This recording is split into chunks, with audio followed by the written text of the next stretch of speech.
vocês?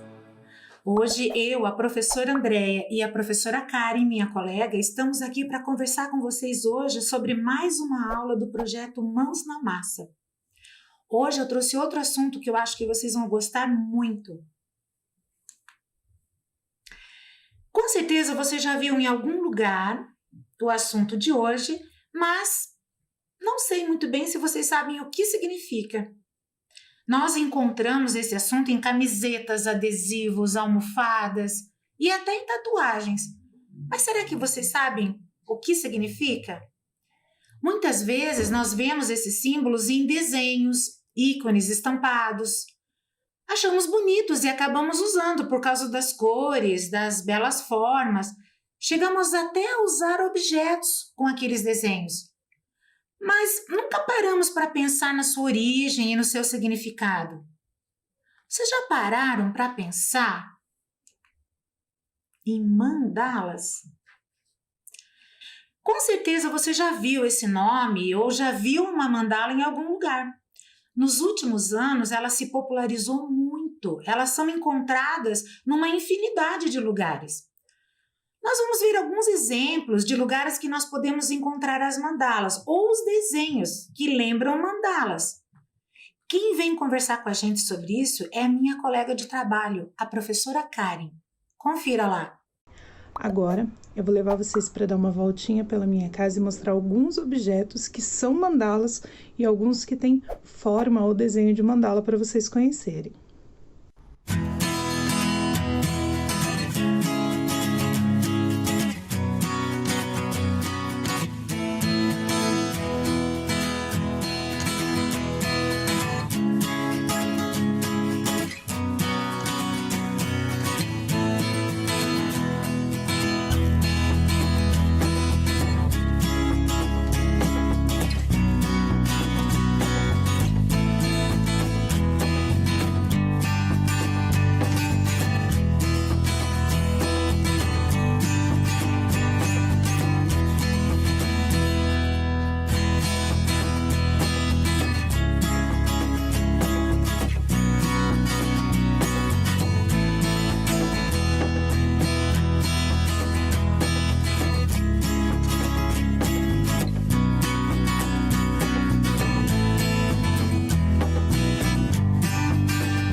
Viram só quantas mandalas nós encontramos nessa voltinha rápida pela minha casa? Então agora eu convido você a dar uma volta pela sua casa e encontrar algumas mandalas ou alguns objetos que tenham forma de mandala. Eu tenho certeza que você vai se surpreender de quantas mandalas você pode encontrar na sua casa. Procurem direito na casa de vocês. Se vocês não encontrarem, fiquem atentos, que em vários outros ambientes vocês vão encontrar as mandalas. Mas você já se perguntou o que essa mandala quer dizer? Qual é o seu significado? Mandala é uma palavra que vem de uma língua muito antiga, o sânscrito, que remete assim a povos muito antigos. O significado da palavra mandala é círculo. O círculo, por sua vez, possui vários significados especiais para diferentes povos e culturas, por representar, entre muitas coisas, o infinito, por ser uma forma que não tem início nem fim. Agora que nós já vimos o que essa palavra mandala significa, vamos aprender a fazer uma? É muito bacana e fica muito bonito. É com você, Karen. Olá! Então, hoje nós vamos aprender a fazer uma mandala bem simples, bem fácil, com uma técnica muito semelhante ao stencil que vocês já aprenderam aí no Mãos da Massa de História, certo? Mas esse é um pouquinho diferente de história. Lembra a banderola mexicana? E nós vamos aplicar aqui a técnica com esponja e tinta guache. Combinado? O primeiro passo é fazer então o recorte do nosso stencil. Para isso, a gente vai usar uma folha. Aqui eu estou usando uma folha preta só para ficar mais fácil para você visualizar. Mas aí na sua casa você pode usar uma folha de sulfite branca, ou uma folha de caderno, uma folha de jornal, uma folha de revista, alguma que você possa recortar. Então, nós vamos dobrar ela primeiro no meio, Lembra de marcar bem o vinco, dobra no meio de novo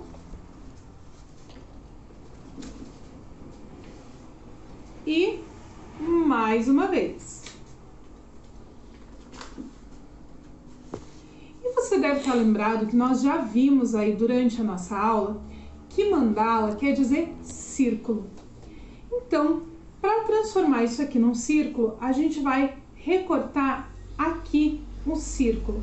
Para isso, a gente vai usar a nossa tesoura e vai recortar aqui uma forma arredondada. Se você quiser deixar a sua mandala com uma forma mais diferente, com algumas pontas, com algum formato diferente, você pode fazer aqui algumas pontinhas ou então algum formato que você acha que vai ficar legal na sua mandala.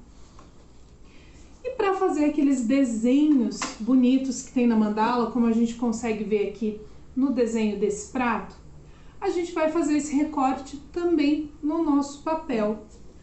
Aqui a gente pode fazer alguns losangos, a gente pode fazer meio coração, lembrando que a gente sempre faz metade do desenho, porque a hora que a gente desdobrar o papel, o desenho vai ficar inteiro. Faz dos dois ladinhos, sempre cuidando para não passar para o outro lado.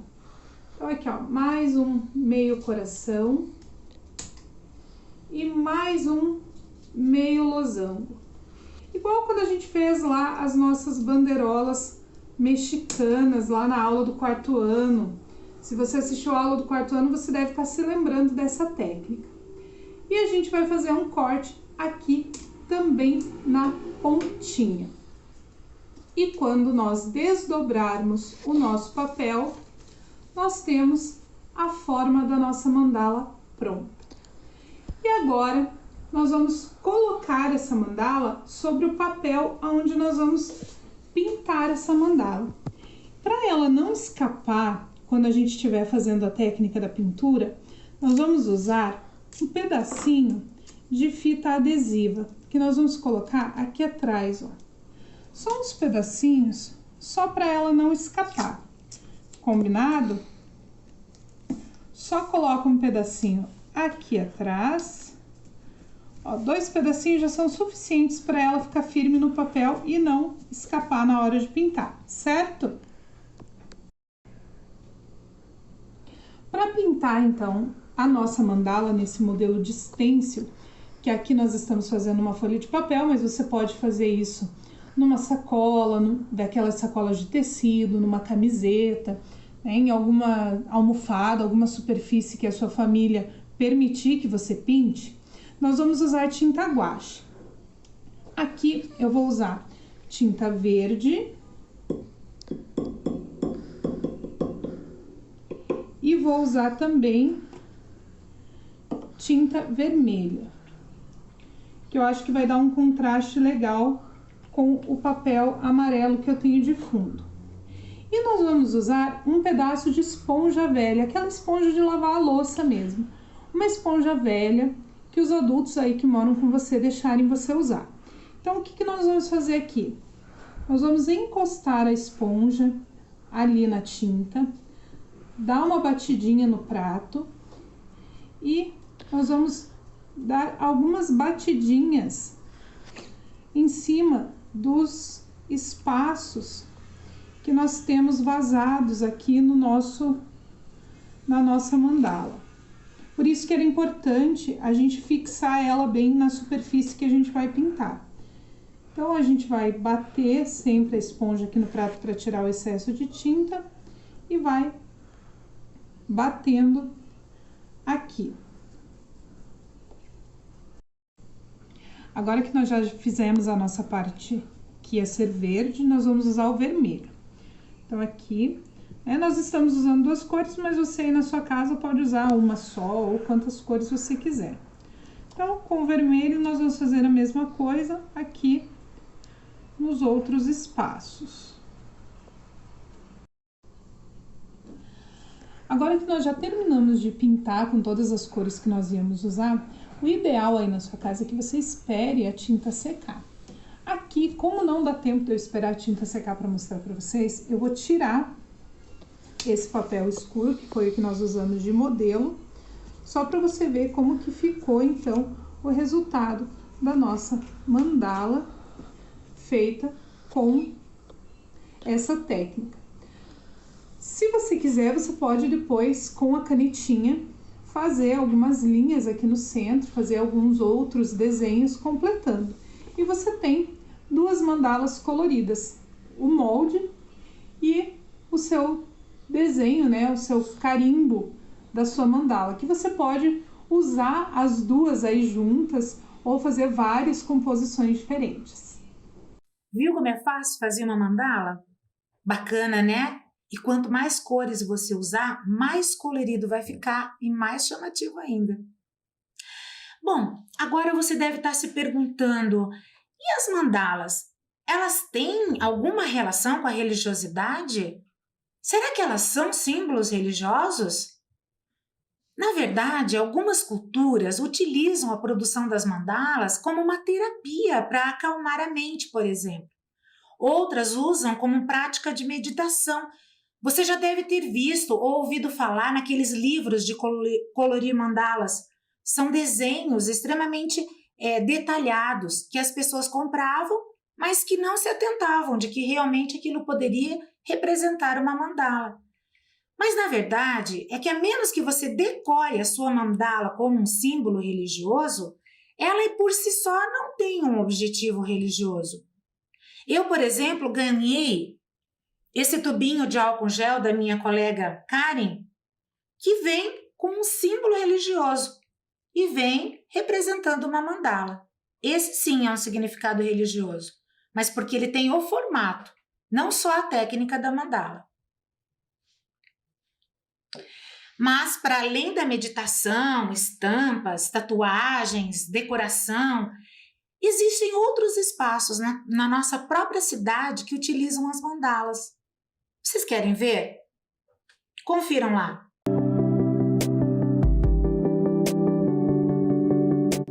Oi, pessoal! Bem-vindos à nossa Horta Mandala!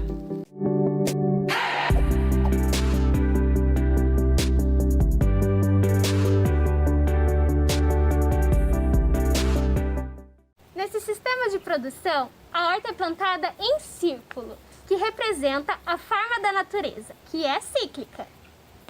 Mas o que nós podemos plantar na nossa horta mandala? Podemos plantar flores, ervas medicinais e alimentos também. Mas daí você me pergunta, por que uma horta nós temos flores?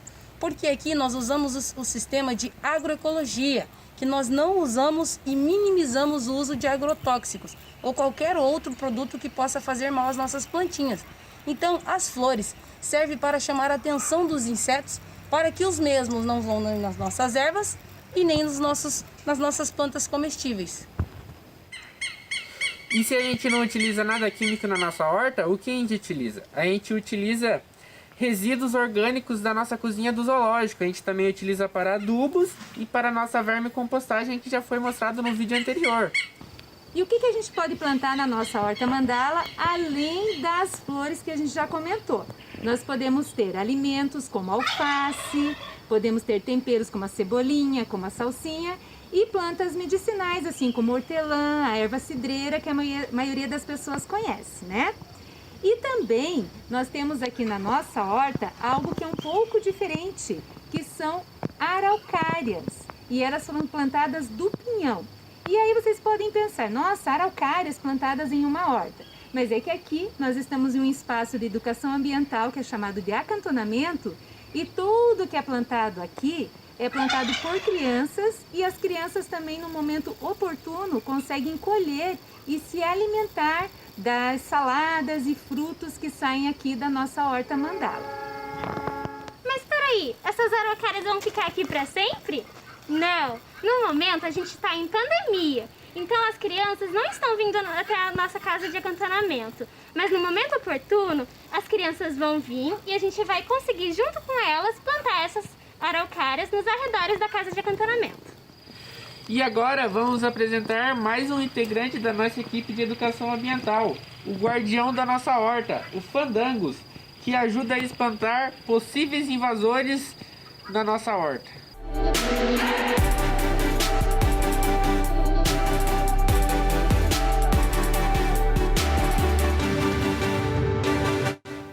Fiquem ligados e aguardem os nossos próximos vídeos.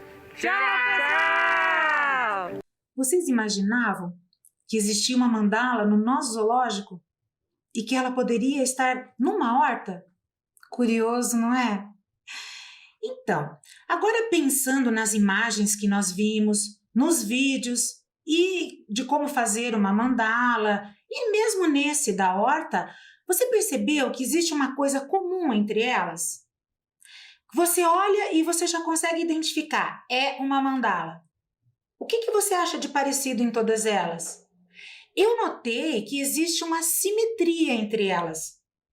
Vocês sabem o que é simetria? A professora Alessandra, de matemática, vai explicar para vocês.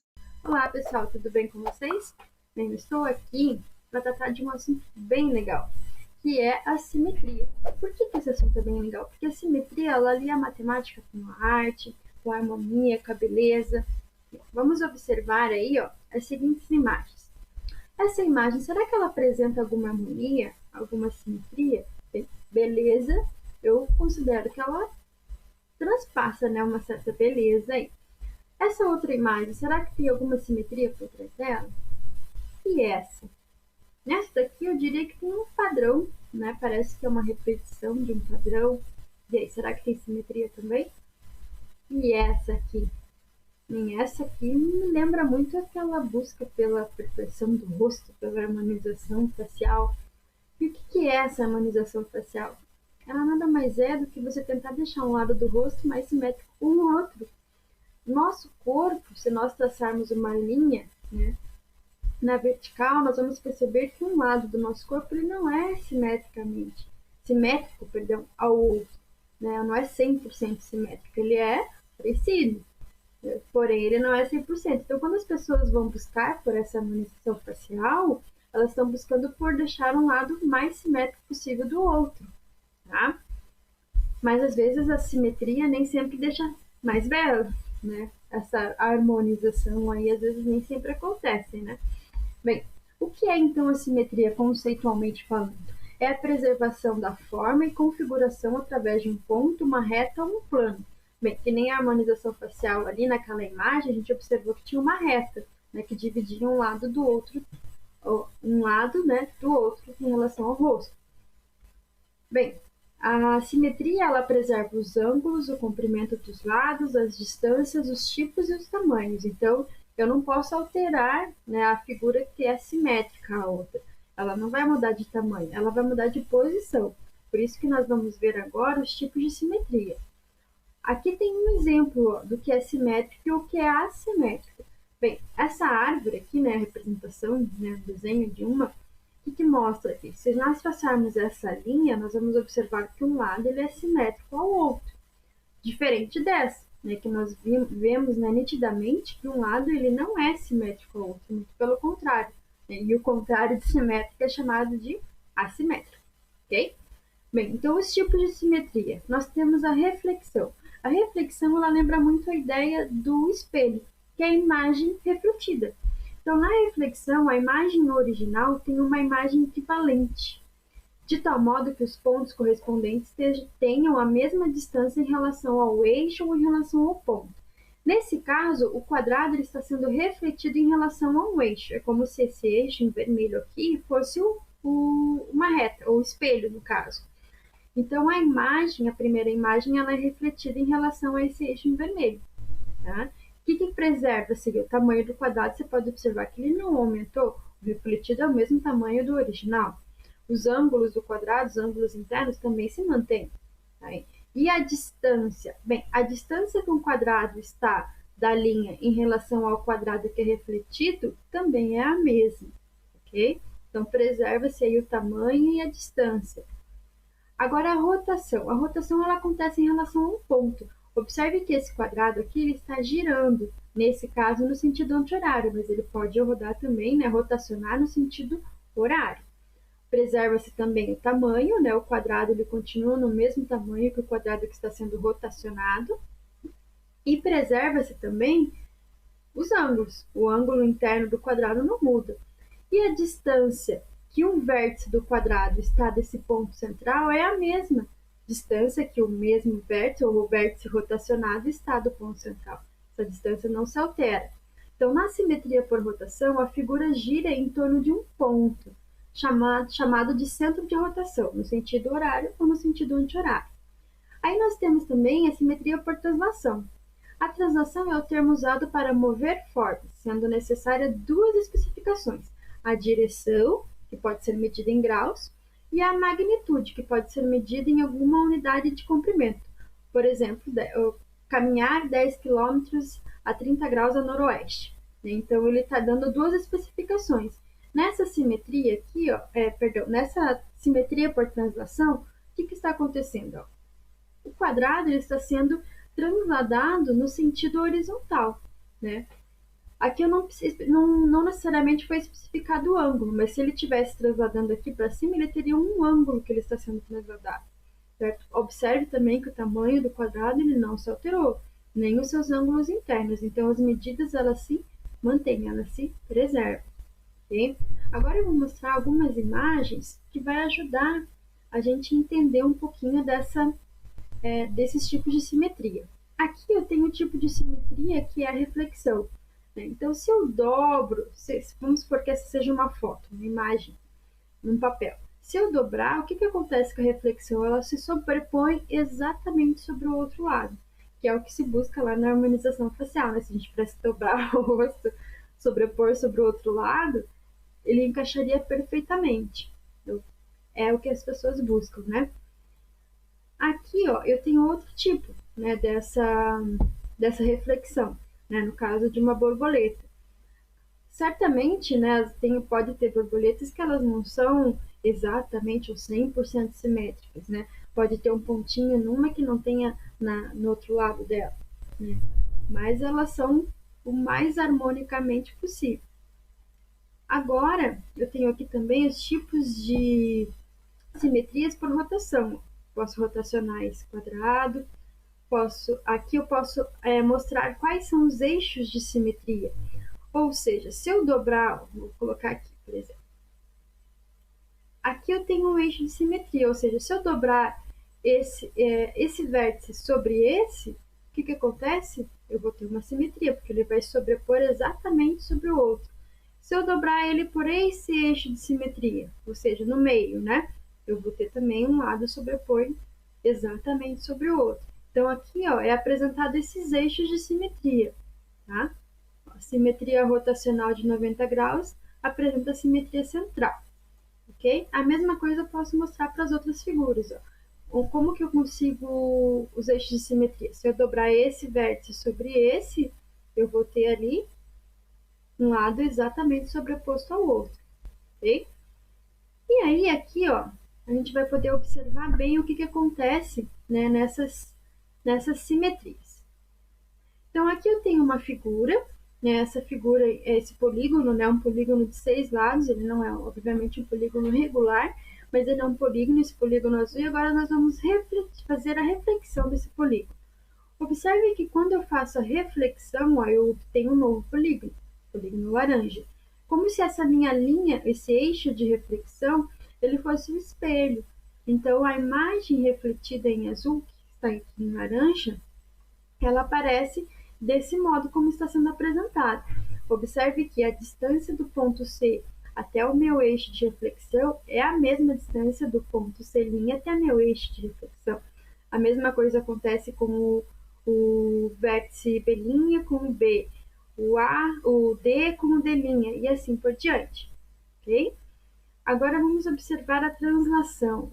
A translação, como dito lá, ela precisa nos dar uma orientação. Eu vou transladar na horizontal, eu vou transladar na vertical, eu vou transladar com algum ângulo que foi me dado. E qual é a distância que eu quero transladar? Eu quero perto da figura original, eu quero mais longe? Quanto mais longe? Então eu preciso dessas duas informações. A direção e qual é a distância, ok? Observe também que essa imagem vermelha, ela mantém o tamanho, né, em relação à imagem azul, polígono azul. Então, ele não altera a forma da figura, né, e nem as suas medidas. Agora, a rotação. Bem, a rotação, como dito, ela acontece em relação a um ponto central. Então, o que acontece aqui? Ó? Essa minha imagem em rosa é a imagem que eu estou rotacionando em relação ao azul. Eu posso rotacionar tanto no sentido horário quanto no sentido anti-horário. Observe que preserva-se também o tamanho, ó, tanto que eu consigo sobrepor uma pela outra exatamente bem encaixadinho ali, ó, ok? Então, essa seria a minha simetria por rotação. E aí tem uma que nós não comentamos ali anteriormente, que é a reflexão deslizante, ou reflexão com deslizamento. O que isso significa? Que além de refletir, ela vai deslizar. Então, aqui está meu eixo de reflexão. Então, eu refletia esse polígono azul, ele saiu como se fosse cinza que está apagadinho aqui. Mas, além de refletir, eu deslizei, eu transladei. Tá? Então, ele acontece duas transformações simultaneamente. Ok? Bem, espero que tenha ficado um pouco mais claro o que é a simetria, os tipos de simetria, e que você tenha conseguido perceber aí como a matemática, a simetria, ela está no nosso dia a dia, até na questão de harmonização facial, por exemplo. Ok? Até a próxima! Obrigada, professora Alessandra. Mas o círculo tem uma importância grande para outros povos e culturas também.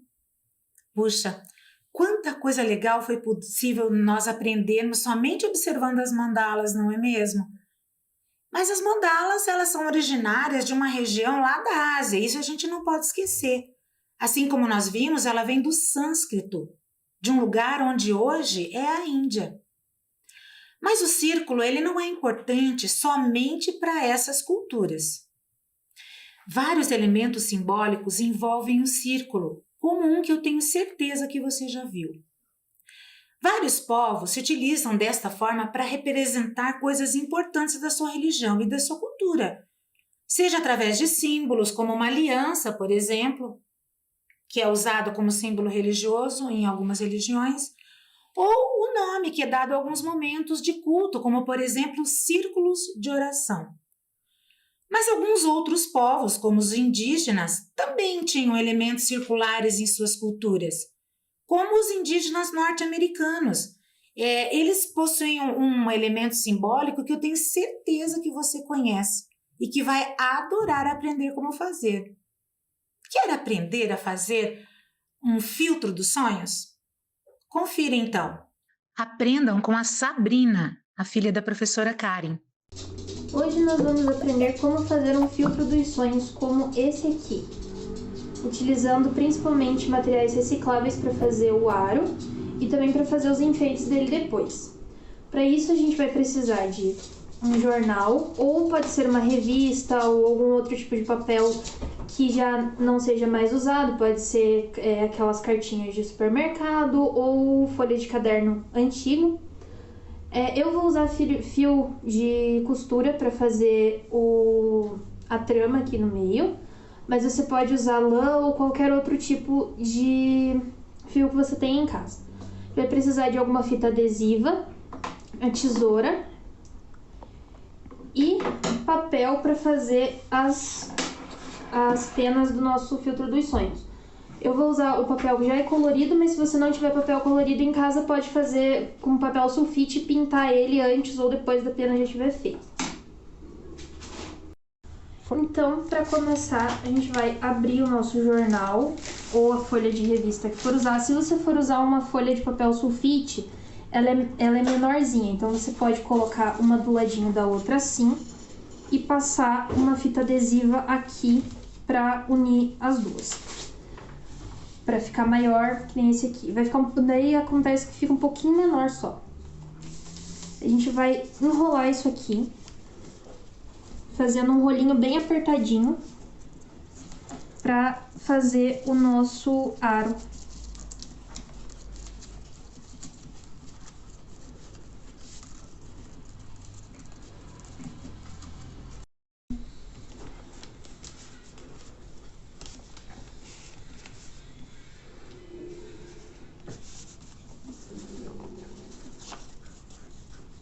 Essa pontinha que vai ficar aqui, a gente vai colar com a fita adesiva.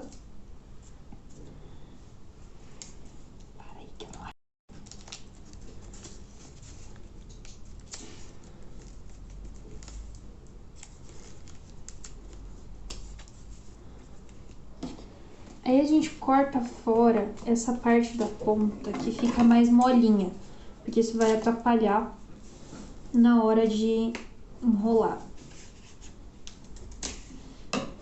Já vou deixar a fita recortada.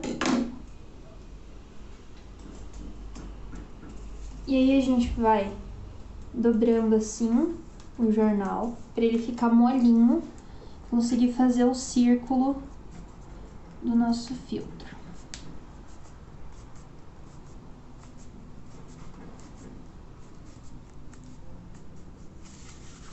Aí, feito isso, a gente enrola assim,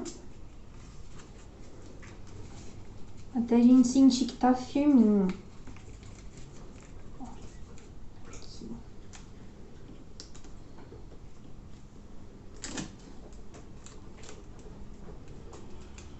Assim. E aí pode cortar fora se sobrar uma pontinha, igual sobrou no meu. Depois que ele já tiver colado, a gente vai dando mais uma ajeitadinha. Ele não vai ficar um círculo perfeito, porque ele é feito de jornal e o jornal é durinho, mas não tem problema, porque o filtro dos sonhos comum também não é bem redondinho, porque ele é feito, costuma ser feito de madeira ou de cipó.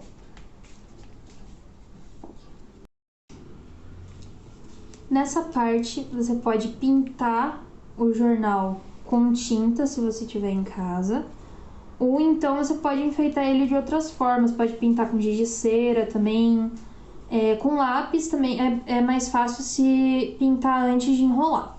Eu aqui vou fazer com lã, eu vou enrolar a lã nele inteiro, para ele ficar diferente, para não ficar aparecendo o jornal. Ou se você quiser, você pode deixar o jornal aparecendo também, que nem esse aqui, que também fica legal. Então, para isso, a gente vai amarrar a lã. Vamos dar 2 nós para ficar bem presinha. E aí, a gente vai cortar um tamanho grande e ir enrolando aqui.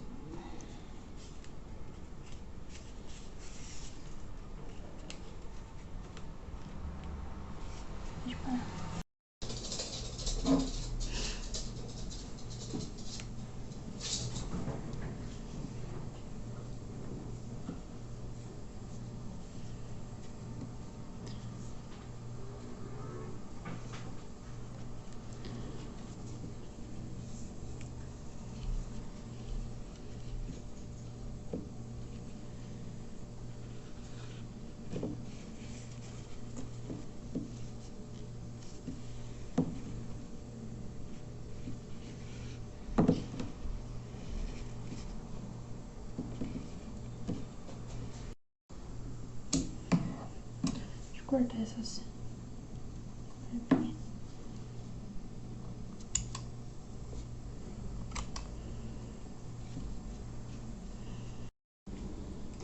Pra gente começar a fazer a trama aqui no meio, a gente vai precisar de um fio pra fazer. Pode ser fio de costura, ou lã, ou qualquer outro fio que você tenha em casa. Mas tem que cortar ele bem comprido, aqui, porque não dá pra emendar um no outro no meio da trama aqui, tá? Então, pra começar, a gente vai dar um nozinho aqui. Tem que fazer um nozinho bem apertado pra não soltar. Aí, ó, a gente vai pegar aqui e vai fazer uma linha pra cá. E vai enrolar o fio por dentro, fazendo uma linha que vai ficar assim. Foi. E vai continuar fazendo toda a extensão do círculo. Aí vai ajeitando pra ficar... Tem que cuidar pra ficar com os espaços parecidos. Se ficar um pouco menor ou um pouco maior, não tem problema. Mas não pode ficar muito diferente pra não ficar torto depois.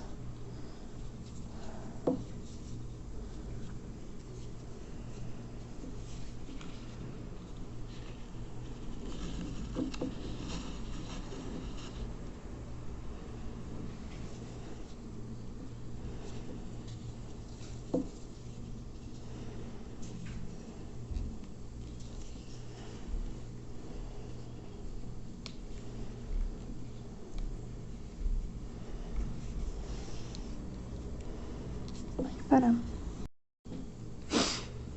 Daqui, a gente, em vez de fechar aqui, a gente vai emendar nesse fio que já tem aqui, ó. Então, a gente vai fazer a mesma coisa que a gente fez pra cá, só que por cima do fio. Então, vai passar por dentro do fio e dar uma voltinha aqui.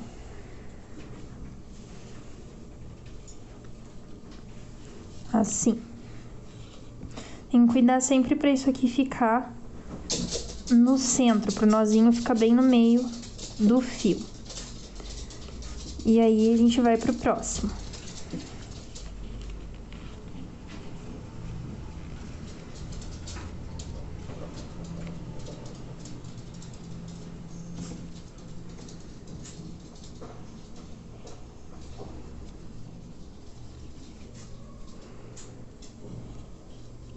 Pode parar. Agora, a gente vai fazer a terceira linha do nosso filtro. De novo, enrolando no fio de cima. Do mesmo jeito que a gente fez a segunda, a gente vai repetir o terceiro. E assim vai indo até fechar e ficar um buraco pequenininho aqui, até acabar o fio que tá na nossa mão.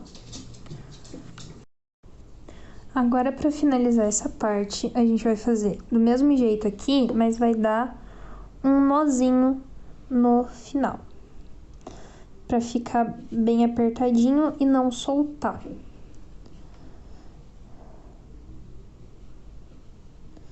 Pode dar um nozinho duplo, para ter mais certeza. Aqui, e aí é só cortar o fiozinho que sobrou. Pode parar.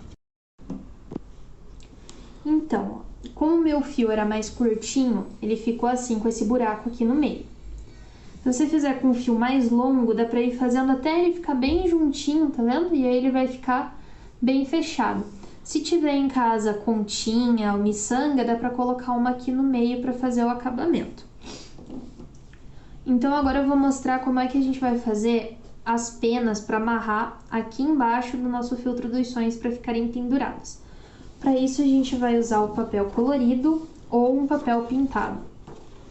E aí, a gente vai desenhar uma pena no papel.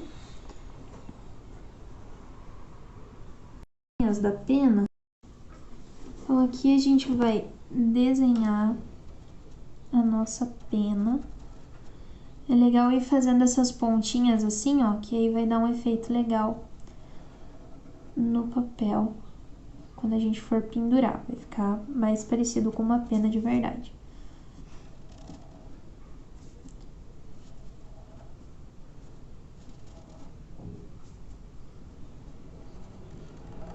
Pode fazer.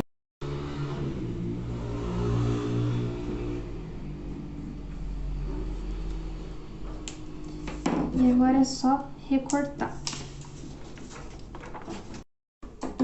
Agora a gente vai precisar de mais um pedaço de fio. E aí vai fazer assim, a gente dobra a nossa peninha e faz um cortezinho aqui assim, ó. Viu?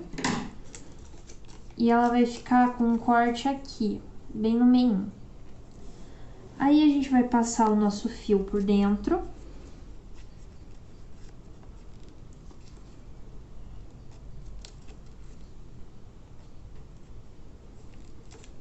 Assim. Viu?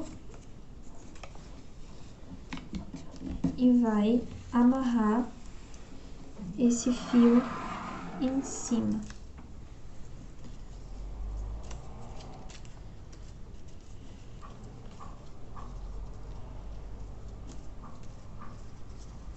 Pra ficar bem presinha. Aí é só cortar a ponta menorzinha do fio que vai sobrar. E a outra parte a gente vai amarrar aqui, deixando um pedacinho do fio pendurado para nossa peninha balançar com o vento. Se você quiser, pode fazer 2 ou 3 penas para pendurar aqui dos lados também. Eu fiz uma só para mostrar. Assim.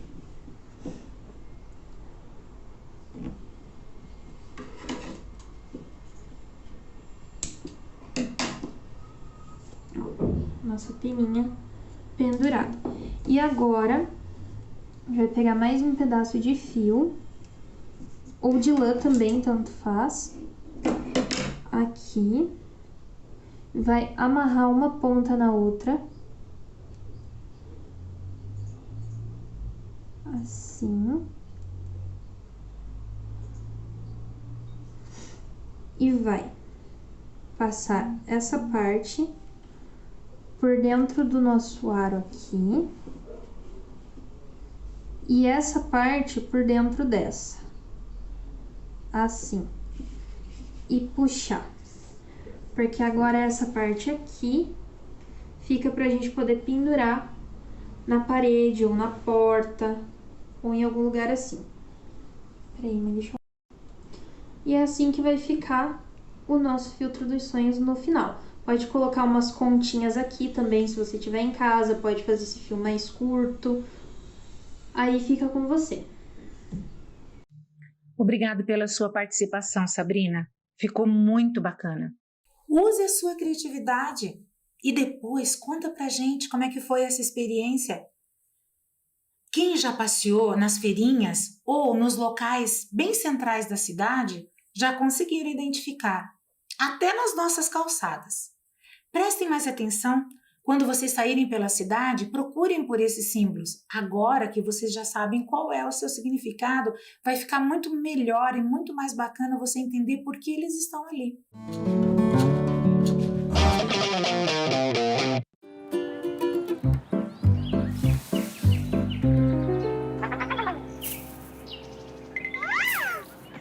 A família Folhas está de volta com um recado para você. Descartar errado, nem pensar.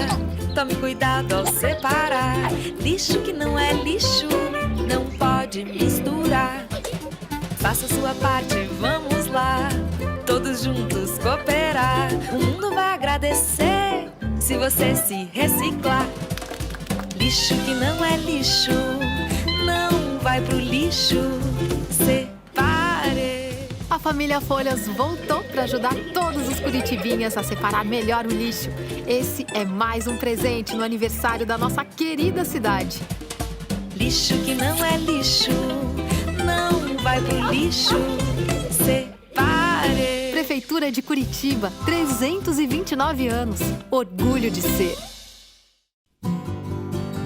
Amo Curitiba, no inverno e no verão. Tem a Rua 15, mas também o Boqueirão. Santa felicidade eu morar neste lugar. Boa Vista